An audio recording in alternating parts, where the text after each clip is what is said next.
ஒரு வருடத்துக்கு சீனாவிடமிருந்து $2 பில்லியன் நிதி உதவியை கோருகிறது பாகிஸ்தான்.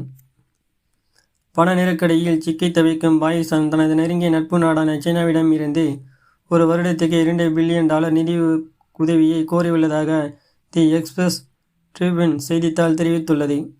சீனாவிடமிருந்து மொத்தம் $4 பில்லியன் கடனை பாதுகாத்து வைத்து தொகையாக பெற்றுள்ளதால் பாகிஸ்தானுக்கு செய்யும் நிதி உதவிக்காக சீனாவுக்கு கக்கர் நன்றி தெரிவித்தார். இது வெளிநாட்டு கடன் கொடுப்பனவுகளில் பாகிஸ்தானின் பெருகி வரும் அழுத்தத்தை குறைத்து அதன் அந்நிய செலாவணி கையிருப்பை உறுதிப்படுத்தியுள்ளது.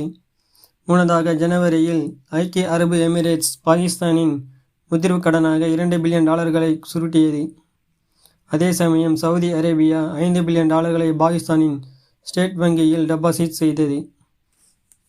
விவரங்களின்படி ஐக்கிய அரபு எமிரேட்ஸின் கடன் பரிமாற்றத்திற்கு பிறகு இடைக்கால அரசாங்கம் சர்வதேச நாணய நிதியத்தை கடைசியாக $1.2 பில்லியன் கடனுக்காக பேச்சுவார்த்தைக்காக இம்மாதம் ஒரு புதிய பணியை அனுப்புமாறு கோரியது.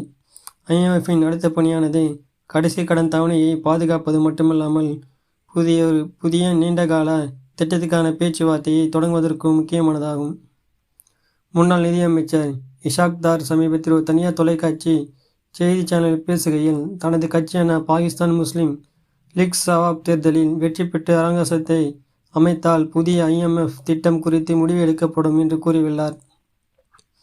4 முறை நாட்டின் நிதியமைச்சராக இருந்த டார் IMF திட்டத்தில் நுழைய வேண்டாம் என்று தனது கட்சி முடிவு செய்துள்ளதாகவும் அது உடனடியாக பெல்ட் இறுக்கும் நடவடிக்கைகளை செயல்படுத்த தொடங்கும் என்றும் கூறினார்.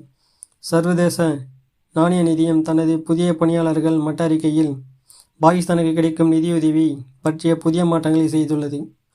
IMF பட்ஜெட் ஆதரவு கடன்களை $3 பில்லியன் உயர்த்தியுள்ளது. ஆனால் இந்த நிதியாண்டில் திட்ட நிதியுதவியை $3 பில்லியன் குறைத்துள்ளது. நடப்பு கணக்கு பற்றாக்குறை கணிப்புகளில் சீரிய கீழ்நோக்கிய மாற்றங்களுடன் ஒட்டுமொத்த வெளியுறவு நிதி தேவைக்காக $25 பில்லியனுக்கும் குறைக்கப்பட்டுள்ளன என்று அறிக்கை கூறுகிறது. ஜூலை மாத ஒப்பிடுகையில் உலகளவில் கடன் வாங்குபவர் அதன் நடப்பு கணக்கு பற்றாக்குறை திட்டத்தில் $575 மில்லியன் சிறிய அளவில் பரிந்துரைத்துள்ளதாக அறிக்கையில் கூறப்பட்டுள்ளது. IMF இப்போது பற்றாக்குறையை $5.7 பில்லியனுக்கும் அல்லது மொத்த உள்நாட்டு உற்பத்தியில் 1.6% என்று கணித்துள்ளது. இது உயர் ரீதியில் தோன்றிய மதிப்பீடு. பாகிஸ்தான் பொருளாதார அழிவில் உள்ளது மற்றும் IMF மற்றும் உலக வங்கி போன்ற உலகைய கடன் வழங்குபவர்களால் நீண்டகால தாமதமான கட்டமைப்பு சீர்திருத்தங்கள் இல்லாமல் ஒரு நினைவு சின்னமாக நிதி இயல்பின்மைக்காக காத்திருக்கிறது.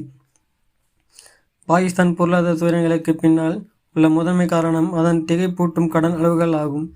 இது 2023ஆம் ஆண்டு நிலவரப்படி வெளிநாடுகளுக்கு கிட்டத்தட்ட $125 பில்லியன் செலுத்த வேண்டியுள்ளது. தோராயமாக 1/3 சீனாவிற்கு உள்ளது என்பது குறிப்பிடத்தக்கது.